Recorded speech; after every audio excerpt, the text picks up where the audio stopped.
আমার এক পরিচিত মানুষ একবার অসুস্থ হয়ে গেল, দীর্ঘদিন তিনি হাসপাতালে।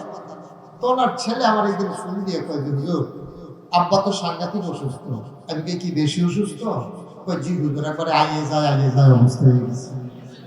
আরে বাবা, এটা তো সাংঘাতিক অসুস্থ, তো কি খাইতে টাইতে খাওয়াই দাও। কই যে হুজুর যা কইছে সব খাওয়াইছি। গতকালকে জিজ্ঞেস করছিলাম আব্বা আপনার কি মনে কয়? কয় নাগাইশের পিসা হুজুরে দেখতাম মনে হয়। এরকম কথা বললে যত ব্যস্ত থাকি না গিয়ে তো আর উপায় নেই। তা আমি তাড়াহুড়া করে গেছি।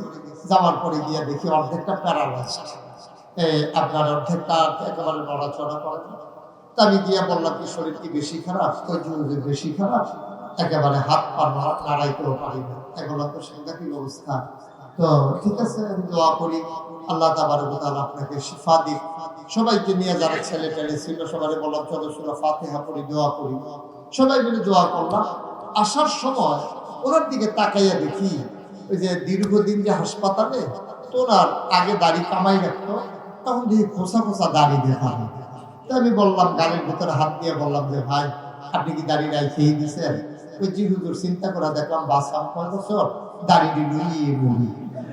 বলেন না, দাড়ি লইয়ে মরলে একটু সুবিধা আছে, দাড়ি লইয়ে মরে। এই কথা কইছি পরে সে কাঁদতেছে, আমিও দোয়া টোয়া করে দিয়ে আসছি। আল্লাহর খাস মেহেরবানি উনি সুস্থ হয়েছে।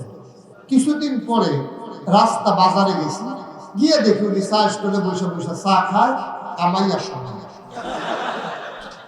কি আমার আপনি কি কইয়ে বুঝ দিয়ে দিলেন যে আপনি দাড়ি রেখা দিচ্ছেন, মধ্যে কামাই নিয়েছেন, আবার আমার দিকে চাইয়া কয় যে শরীর আবার সব লাগে তো লাগে। শরীরটা যেহেতু ভালো, তো দাড়ি রেহার দরকার নেই। আবার যখন শরীর খারাপ হইব দাড়ি দেওয়া লাগবে। আহারে বুঝছেন, নাউজুবিল্লাহ বলবেন না।